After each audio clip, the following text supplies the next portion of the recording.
Well, as the weekend is coming to a close, I decided I'm going to do a little something different.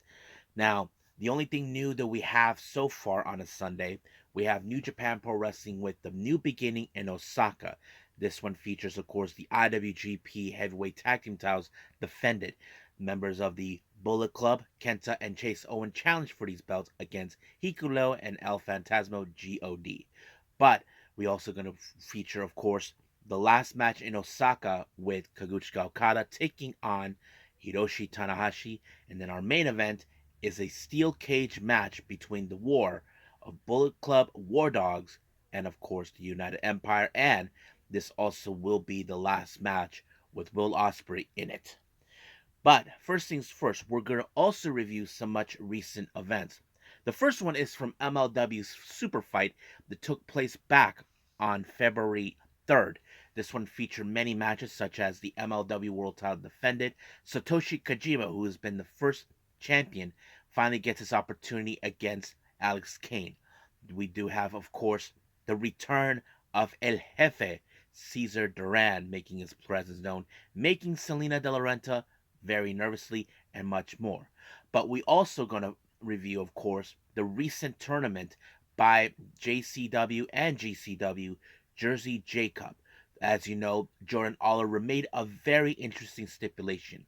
As the current JCW World Champion, he decided that every match that he will be in, he will defend his title. But the obvious question is, as the first winner, can he go all the way to the finals? Well, we'll see what happens until then. But also, on a note here, there will be no news updates for this particular episode, but we'll see what happens until then. But for now, let's get started with another episode of Deleted Wrestle Zone.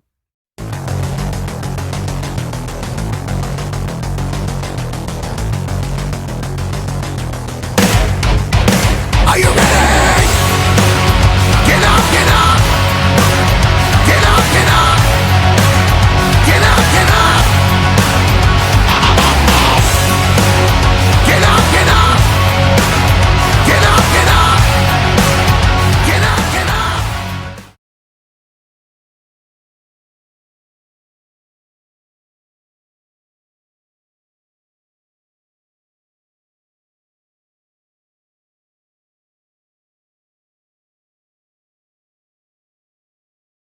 Welcome, everybody, to Deleted Wrestle Zone, all things that is pro wrestling with AEW, NXT, New Japan Pro Wrestling, TNA, the National Wrestling Alliance, various promotions, wrestlers, matches, and championships.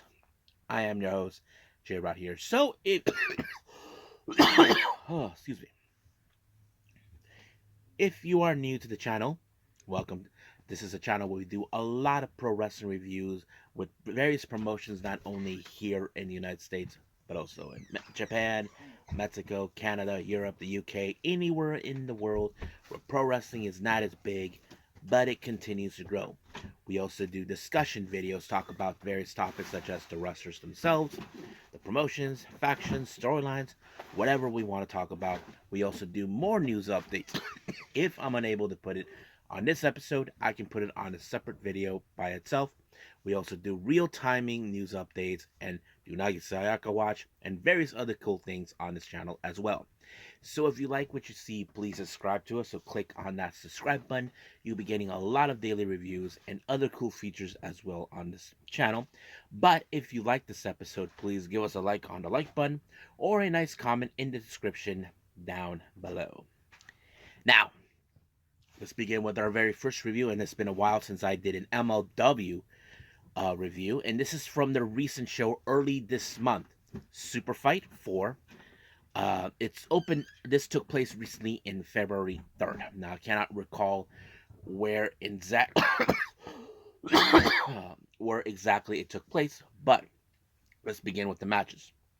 Our first one is for the MLW World Middleweight title in a 2 out of 3 falls. Now, this war between Ichiban, who has been desperately trying to get an opportunity of the middleweight title. No matter what Selena De La Renta tried to do, she tried to derail it. But no matter how much beating Ichiban did, he got his opportunity no matter what.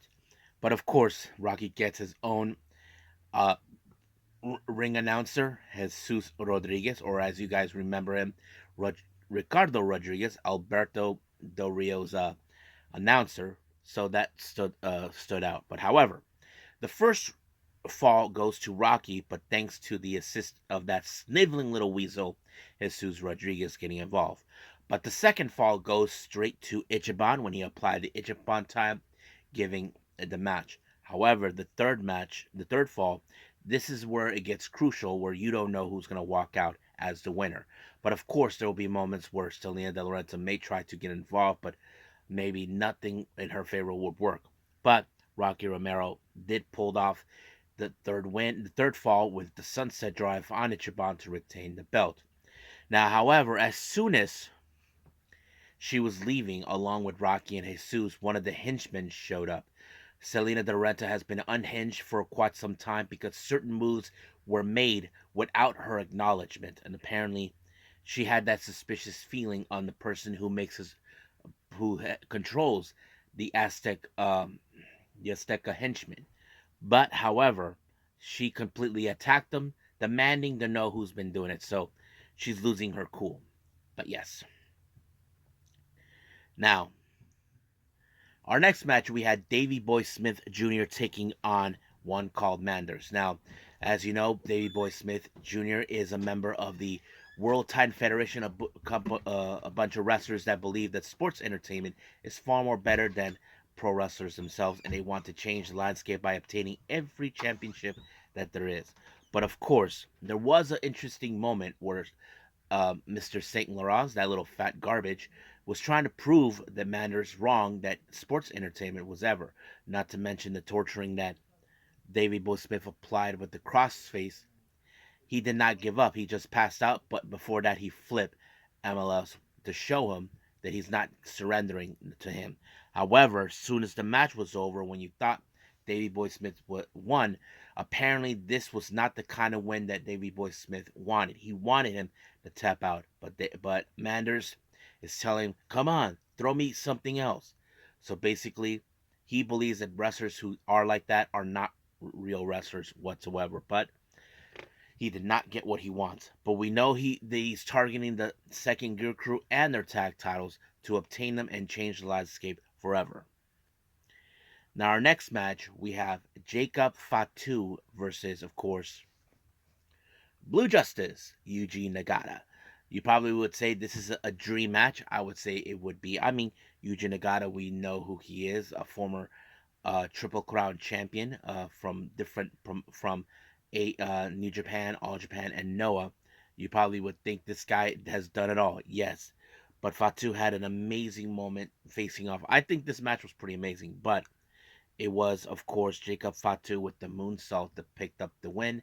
And of course, this was his last official match. Now, he was about to do a promo until his past has caught up with him. We saw the logo of Contra Unit, a unit that he once ran with, showed up. The Sentai Death Squad, along with Mads Kruger, showed up as well. And they executed Jacob Fatu, sending a direct message. They did not want him to have his little parade, but that's pretty much what happened from then on. Now, our next match, we have a death match rules match. We have Sami Callihan versus Akira. Now, this feud between them has started when Akira felt that he was being played by RSP.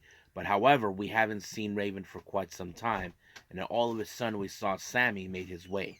So you thought there was a lot of plunder that, of course, Sammy was going to use in this match. You're typically right, but it was Sami Callihan with the Cactus Driver 97 that put away Akira. But once again, once the day was over, they decided to tie up Akira like they did last time when they cut his hair. Then all of a sudden, Raven showed up, who we haven't seen, and then the unthinkable. Raven whacked RSP, Sami Callihan, anybody, saving Akira. So the real question is, what's going on here? Are we having a calling civil war? I don't know, but we'll see where that leads us from here on out. Our next match, we have Arverno making his presence known along with Selena De La Renta. But of course, Selena was unhinged, as I mentioned earlier, demanding to know what is going on, and then it happened. The return of El Jefe, Cesar Duran. Now, Selena thought she got rid of him once and for all, but this time he came back. Nobody knows where he's been or what has been going on. We knew the last time we saw Caesar, he was taken by the henchmen. But I believe that maybe these henchmen were not actually his. I think they were paid by Selena to get rid of him once and for all. But this time we saw Caesar supports Mystico. So basically, someone pulled some strings to have this match take place. Selena now knows it was Caesar Duran. So she felt that she's the one who makes the real pull. Now it's Caesar who makes the pull as well. But there is no secret that Averno and Mystico do have a blatant history together as rivals. And that played out pretty well. But, however, Mystico was the one who walked out with La Mystica giving them the win. But later it was told that Mystico will be challenging Rocky Romero for the MLW World Middleweight title. So that's going to be interesting, and I'm sure Selena De Laurentiis does not like it. But Cesar Duran somehow made some pull. Now, our main event is the MLW World Heavyweight title. We have Satoshi Kojima, who was the very first ever MLW World Champion, takes on Alex Kane. You probably would think that Kane, who disrespects wrestlers like Kojima, he even insults him that guys like him who likes bread are nothing but fat slobs. But this fat slob, he will hit you hard no matter what. But even throughout the match, Alex Kane did everything to put him down, but nothing worked. But it took only a lariat by Satoshi Kojima to put away Kane and become a two-time MLW World Champion. So I thought this match was pretty good. I liked it. The show was great. It did. We didn't have so much of the women's involved, but it's okay. So I think that's pretty much it right now with MLW. Let's move on with Jersey J Cup.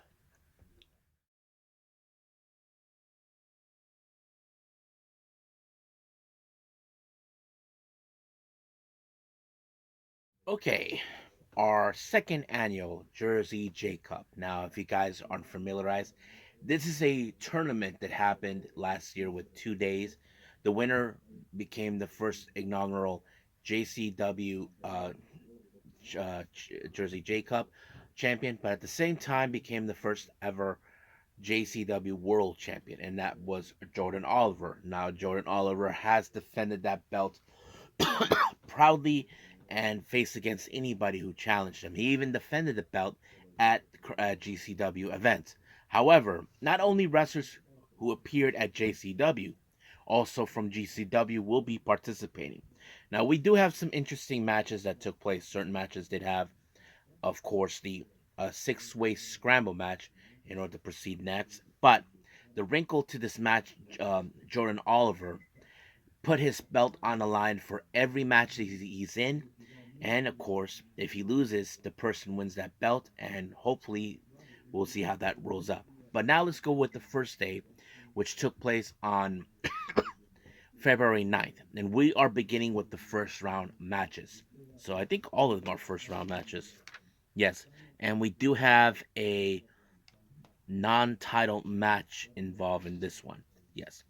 Now let's begin with the first round matches. The first one we have Nick Wayne versus Marcus Mathers. So this was a very interesting match. A lot of high flying, high spots in this particular match. You probably would think. Now, these two, in my opinion, are fantastic wrestlers. They are good at what they do, and of course, they know how to bring it in the ring.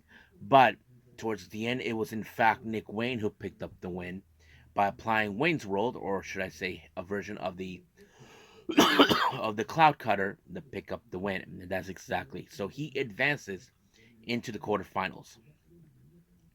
Next match, we have Matt Mikowski taking on the biggest a-hole in the world, Tony Deppen. So yes, why is he the biggest a-hole? Because he's good as a wrestler, but he's cocky and obnoxious. He likes to cut corners. But Matt Mikowski, he is the toughest SOB as I've seen. You would think that Tony Deppen would play something dirty on to Mikowski, but frankly, no. It was an armbar that Mikowski applied to Deppen, forcing him to tap out for his chances in the entire tournament. So, adios, a hole. We don't need you. Next up, we have a man like Doris taking on Masha Slamovich. Now, you would think man like Doris, talented he is, will take on a tough woman like Masha. I have to say it was a fantastic match because Masha had made a big name for herself in GCW as the JCW World Champion, and I think that's what made her who she is. But it took multiple chokeholds for her to try to choke out the Reese, and exactly when she got the right moment, he choked out, and it was over right from there. Now our next match, we have Kerry Morn versus Joey Janela. Now on a side note to this match, Blake Christian, who has now his personal issues, he doesn't believe that Joey Janela has a right to challenge him for the GCW World Title, but he's scouting in this match. Now you would think that he probably want to see what Joey Janela can do. Kerry Morton, on the other hand, who claims that he is the future of everything, will take on someone like Joey Janela. But Joey Janela was the one who picked up the win with the package pile driver, and it was over from there, and he moves on to the quarterfinals.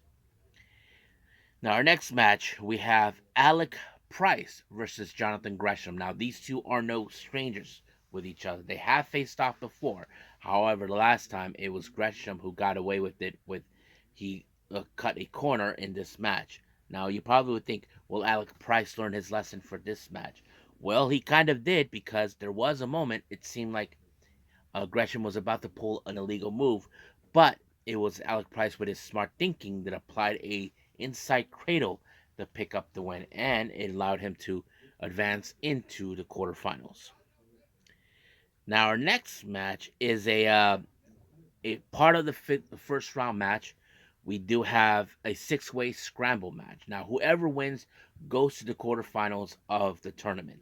So here's what we have. We have Cold Radrick versus Mr. Danger versus Jack Cartwheel versus Billy Starks versus Myron Reed and versus Charles Mason.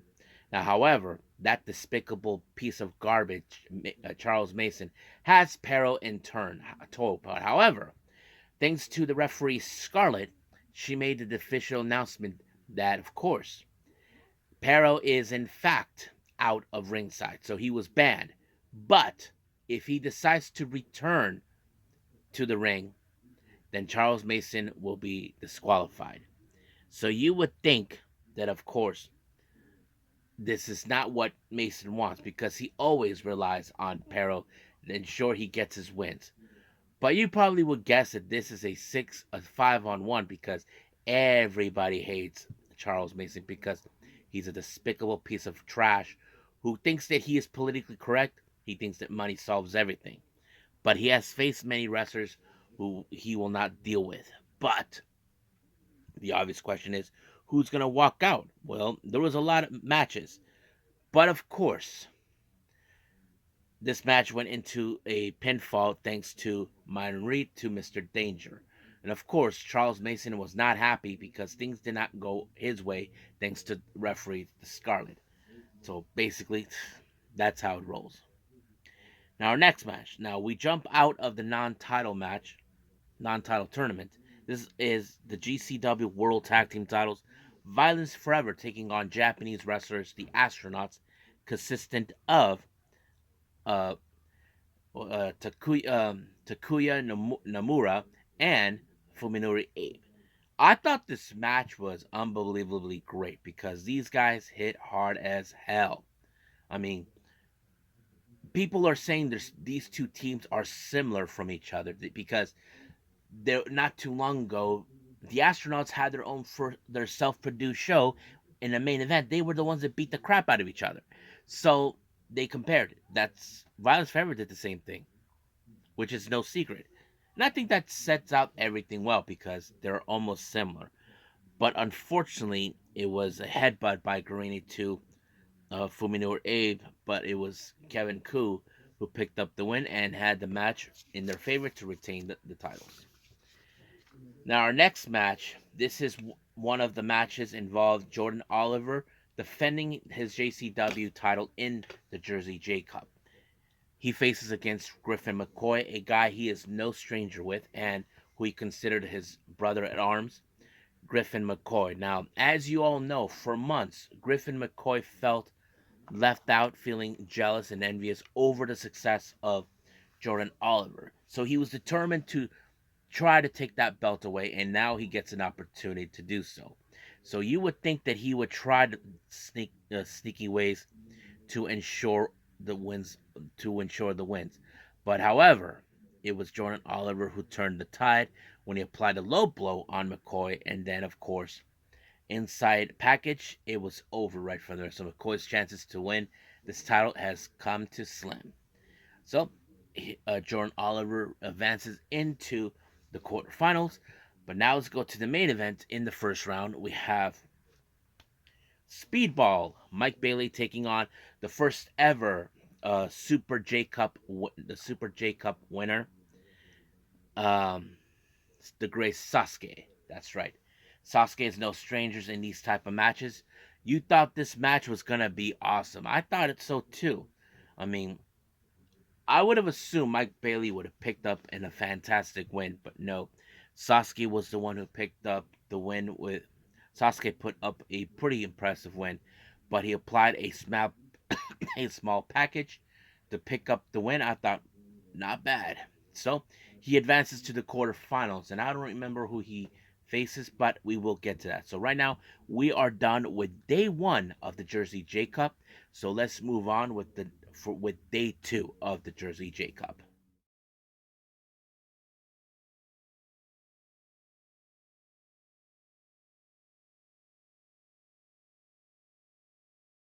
Okay, so we're continuing on with the Jersey J Cup day two. This also took place on the 10th of February. Let's begin with the quarterfinals. So we have about four matches for those. Our first one, we have Joey Janela versus Alec Price. Now, I know I have some Joey Janela fans possibly wanted to hear how this one goes. Well, I'm sure you that this match was awesome, not to mention Alec Price, who, in my opinion, I have seen him how much he has grown for almost a year now, showing what he can do. So I think this is a fantastic test for Alec Price to take on a guy who is well respected in GCW. So how is this going to play out? You know, Joey Janela would pull all the stops in Alex Price momentum, but it did not do any well because it was Price with the Price kick that allowed him to advance into the semifinals.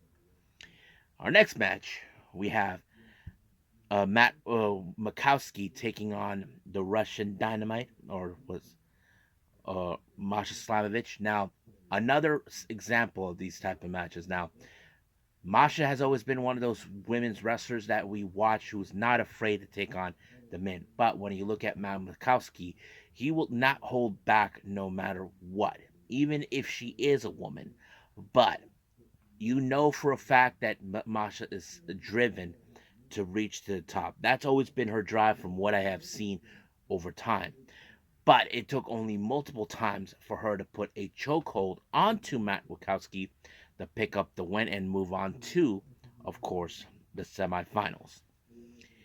Next match, we have Nick Wayne versus the Great Sasuke. You probably would think this is one of those matches that is also another dream match for Nick Wayne because he actually grew up watching Japanese wrestlers, but he's facing a guy who's done this, done that in many years. So how will this play out? Well, I'm sure Nick Wayne thought everything through until he applied a small package in order to pick up the win. Now our next match is another of the quarterfinals, but the JCW World title is on the line. Jordan Oliver faces Myron Reed, who are no strangers with each other. Now, those who don't know, they actually were tag partners before. They even were tag partners in MLW, known as the Unjustice. And I thought it was a pretty good, uh, faction that they formed back then. But it was pretty impressive. Now, Myron Reed would think what Jordan Oliver would think, and Oliver would do the same thing. But it was the acid bomb by Jordan Oliver to seal the deal and for him to move on to the semifinals. Now, our next match is the Jace a tag team match, we have Jonathan Gresham, Mike Bailey versus the Astronauts, Takuya Nomari and Fuminori Abe. This is also a good match because these two now these guys do have a bit of the striking capability, but also technical capability at the same time, basically hybrids.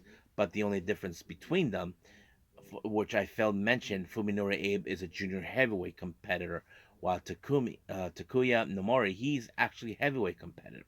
So that plays out pretty well. But how this is going to go? Well, I was surprised that both Abe and Nomura actually applied a double octopus, forcing these guys to tap out. You wouldn't think that was impossible, but in the end, you probably can respect that these guys do have great technical capabilities on their side. So I think that shows that they are meant to be there. Now let's jump into our semifinal matches. The first one we have Masha versus Alec Price. Now this is a tough pill to swallow for me because they're both fantastic. I'm not gonna lie about that every single time I mention this. But you probably would think that the Alec Price will try to avoid her. Now, so far, Masha has gone this far, but her main weapon has always been the chokehold. That's always been what she's been driving to use. Now, Alec Price probably would have found ways to, how to say, escape it, but there was no escape no matter how many times Masha have applied and it forced Alec Price to just give up, and that was it. Now, our next match is also another semifinal, but it's for the JCW World title. Two tag team partners that actually made a name for themselves together as a team, the East and West Express, Nick Wayne and Jordan Oliver. You would think these two guys would know exactly what the other. Now, you would think Jordan Oliver will try to counter Nick Wayne's the Wayne's World move. You would think the same thing for Nick Wayne with either the acid bomb or the cloud cutter. But these guys hold no punches whatsoever. You would think that when that was going to be the deciding factor. Nope. It did not, but it was a fantastic match. But it took only a Boston Crab for Jordan Oliver to proceed. So that's a pretty impressive. Now, the finals of the tournament is going to be Masha versus Jordan Oliver. This is going to be one hell of a match. So let's get to it. But first things first, we have two more matches involved non-tournament. We have uh, a 12-man champion match in this fall.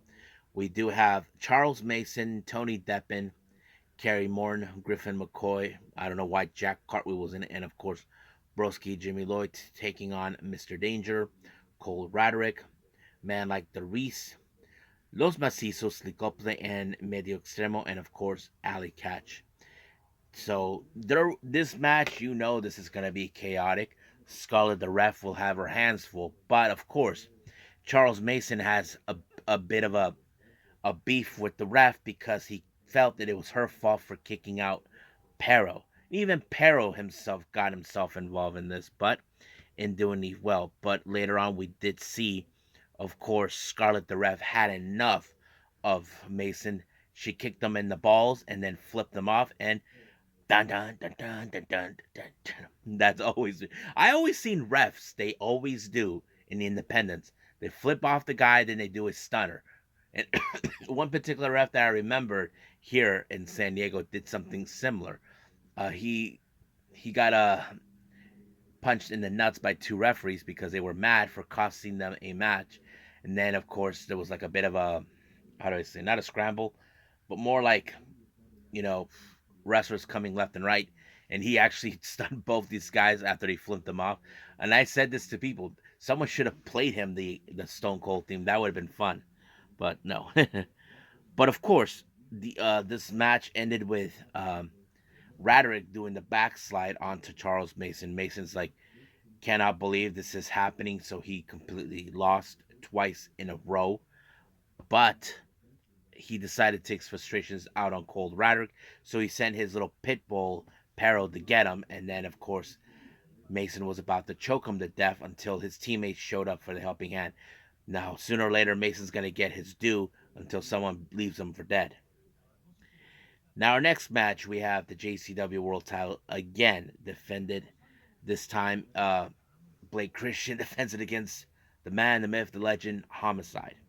Now, you would think that he had Shane Mercer in there, but no, this is the third time in a row he wasn't there. You would think it would have been easy, but man, somehow Blake Christian was able to counter certain moves, then allowed himself to apply the stomp to retain the belt. Now, our main event is the finals of the Jersey J Cup, and whoever walks out will either remain as champion or a brand new champion. Masha Slamovich versus Jordan Oliver. Man, this one was a slobber knocker. Yes, folks, it was a slobber knocker. You would think that Masha would put all the stops in Jordan Oliver. Exactly, he would have thought the same thing too with him onto, of course, Masha. But man, I was like so impressed.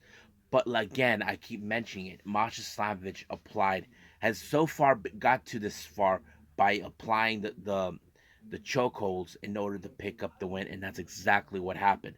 But until the final chokehold that she applied, Jordan Oliver just gave up, and we have a brand new JCW World Champion and the winner of this year's Jersey J Cup. So I'm so excited. I hope I'm going to see who is going to be, of course, the next challengers. I'm sure Masha's going to be one hell of a champion. So we'll see where this proceeds from here on out. But right now, let's move on with our last and final review, New Japan Pro Wrestling.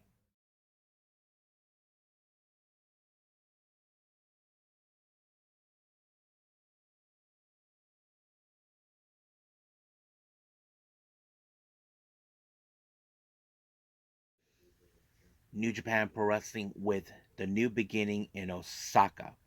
Now, we will talk a lot about this, but first things first, let's begin with tag team action. We have Oleg Boltin teaming up with Ryusuke Taguchi, taking on the members of Chaos, Yo, and of course Toru Yano. Now, of course, you would think that Yano, with his usual tricks, will play out a very significant thing. Well, it would, but however, don't forget, we have Taguchi, who knows how to have a bit of fun in the ring, not to mention showing his bare ass all the time or giving a teabag to his opponent. However, that cost him dearly because it was Yo who picked up the win and pinned Taguchi, with Bolton not knowing what just transpired. So basically, it gave Chaos the big win. Ultimate cannot believe that he lost. But yes. Now, our next match, we have Kalman Newman and Great Khan, the only two members that are not participating in the steel cage match. They take on the two-time ever World Tag League winners and, of course, former tag champions, um, Bishiman. You would think that this is will be the beginning of for them to start up from the very beginning, ever since losing the titles to God. I say it would. However, in the end of this match, it was, of course, Bishiman that made the real difference when they applied Shoto on Newman, but it was pinned by Yoshihashi. So you can say this is a good start for them to go from the bottom to the top, and hopefully to regain the WGP Heavyweight Tag Team titles. Now, our next match. As you know, the war rages on between House of Torture and their enemies, more specifically Umino and El Desperado. But however, they teamed up with Tiger Mask and Tomoaki Hamna. But as always with the House of Tortures, that little sniveling little weasel, Dick Togo, gets involved, and of course a low blow by Show, then a the push-up bar onto Hamna onto Tiger Mask pick up the win. However, no, never mind. There was the shock arrow by Show to pick up the win on Tiger. But in the post-match, all hell broke loose. Not to mention Desperado got his mask won, but Show took the belt, claiming that it's his now. We all know that's not true because the House of Torture are nothing but whining little girls who claim they think they run the show. But of course, Desperado knows that he will get his belt back no matter what because Show thinks he had the advantage. But the real question is, What do they have in plan to ensure? If I'm at Desperado, I would have Sho in my corner, or Shota Umino in my corner to ensure he doesn't take the belt. But sooner or later, Sho's never going to win that title. Now, as you know, as always, we have been seeing a bit of the not rivalry, but more of the dominance between two factions. We're talking about Just Five Guys and Lij. Now, as you know, we are going to see Sanada faces Tetsuya Naito for the IWGP World Title. But however, the interesting story has always been Yuya Uemura with Yota Tsuji, the being a hair versus hair mask due to the rivalry. But the match itself was pretty well. But the obvious thing is who will walk out. We have seen one time, of course, Just Five Guys pick up the win and Lij. We've seen that back and forth. Well, this time it was Sanada who picked up the win when he applied the skull end onto Bushi to pick up the win. Now, our next match. This is the last time Osaka, Japan gets to see the Rainmaker. Hiroshi Tanahashi versus Kazuchika Okada. Who would have thought, as you know, when Okada first came back, that he would start his little journey towards Tanahashi, but now his journey ends with Tanahashi. These guys were absolute rivals, showing who, in fact, is at the top of the food chain of New Japan. That always tells a lifelong storytelling. And of course, no one would have imagined that it was Okada who would defeat Tanahashi at a young age. So that tells it. But of course, there was no holding back the punches no matter what. Even Tanahashi applied a high five flow outside the ring, which is rare for him to do. But he knows the kind of match he has to throw in. But it was the Rainmaker by Kazuchika Okada that picked up the win. And this is the last time, of course, um, we see Okada in Osaka. So I believe we still got some more matches left, but we will see what happens from here on out. Our next match is the IWGP Heavyweight Tag Team titles. Bullet Club, Chase Owens and Kenta faces GOD's Hikuleo and El Fantasmo. Now, don't forget, Hikuleo and El Fantasmo, former members of Bullet Club. Now, Hikuleo betrayed Bullet Club because he sided with his brother. El Fantasmo had his back betrayed when he tried to start a coup d'etat against David Finlay for what they did to Jay White. But however, they were able to come together and and become the new JOD. Now, you would think that they were stopping nothing to get their wins, but of course, ref was pulled in order to ensure it derailed. But Ishimori used the tag team belts in their advantage, whacking out both Phantasmo and Hikuleo and picking up the win when, of course, Kenta picked a pin Hikuleo.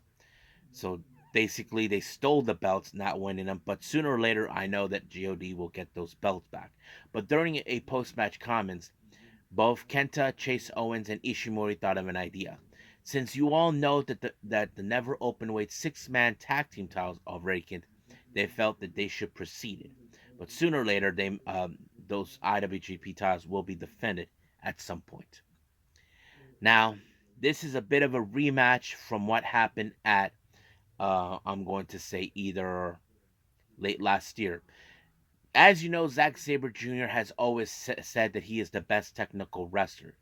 And Brian Danielson doesn't believe that. He thinks that he doesn't have the spirit of the fighting spirit within him and all that. We have seen Zack Sabre Jr. time and time again. He does have that fighting spirit. Now remember, the last time these two tangoed, it was Brian Danielson who beat him when he applied the Busaiku knee. But of course, Zack Sabre Jr. would think of Brian Danielson nothing more than a dickhead who did not beat him the right way in a technical aspect. He only beat him by knocking him out in order to pick up the win. So he decided that this match should be a rematch. So he's been asking for this, and this time it was in his turf in Japan. And of course, you would think that Brian Danielson would pick up another win. And of course, he would pull up every other stop. You would think there'll be a lot of technical aspects in this match. Well, it kind of did, but it was, of course, Zack Sabre Jr. who pinned Bryan Danielson, and now they're tied 1-1. But you would think sooner or later someone will pick up a third win between those two. But the obvious question is, who will win? Who will win this third match? They're 1-1. We'll see where that leads us in the future. Now, our next match, the war between the Bullet Club War Dogs and United Empire has now reached its stages. As you know, Will Ospreay made his presence known that he will be leaving New Japan. David Finlay thought it was the perfect opportunity to make his attack and to eradicate the legacy of Will Ospreay. As you know, he felt that people needs to forget about him, that this is no longer his time, that Bullet Club War Dogs are the ones who are running New Japan. Of course, David Finlay goes out of his way saying that that no one is allowed to be in his ring without him saying so. But the match started with both David Finlay and, of course, Will Ospreay and so on, so on. But this match was an absolute brutality. Not to mention, they even tried to put fear into Francisco Cara, but hallelujah, Francisco Cara was able to overcome his fear and fought back. And not to mention, he has his closest friend, TJP, who will always be by his side, no matter what weight division they would decide from here on out together. But of course, we did see a great back and forth with Gabe Kidd. I thought, and Hinare, they definitely need to have another match together, to face off. But however, the War Dogs had a game plan by isolating all the members of the United Empire. We're talking about Akira, TJP, Cobb, and of course Hinare, by handcuffing them in the cage to isolate Will Ospreay, and then of course the unthinkable, a knee strike by Finlay, pinning Ospreay, which was not the win that people wanted to see. Of course, Finlay wants to crush that dream and claims that they are the ones who run it. Then it was a hard loss, but Will Ospreay said that he will be back one day. And I'm sure if he does come back, he will take his revenge on Finlay. And of course, his legacy will live on no matter what. But I can envision David Finlay saying that he finally destroyed it. As long as the United Empire is still together, it will never die. So we'll see what happens until then. So I think that's pretty much it. As I said before, there'll be no news updates. So let's just call it a day. Okay, for our next episode, well, we may have to do one because some Mondays, of course, I may not get multiple shows, but the one that I can think of right now is the CMLL and New Japan Fantastica Mania. I may do that as a separate review with, of course, a couple of news updates. I'm considering also doing now to do the Unagi Sayaka Watch, but I'm also debating whether I should do another special episode because I want to do this one where I can talk to you guys about the Evolution Girls promotion, which started as a project by both Suwama and Shuji Ishikawa. Now, I've only seen four of these shows before, but I don't mind reviewing them again. So we'll see how that rolls up. Now, as we speak, I know we did have recently the latest Stardom shows. Hopefully, we get to see them soon enough. I haven't been told when it only take a couple of days because, as you know, they add the subtitles from there on. But we'll see what happens. But for right now, this is what the plan is. We'll just leave it as that. But for now, I will see you guys in the next DWZ time. Same DWZ channel. I must bid all of you adieu. So, goodbye. And have a nice day. Bang.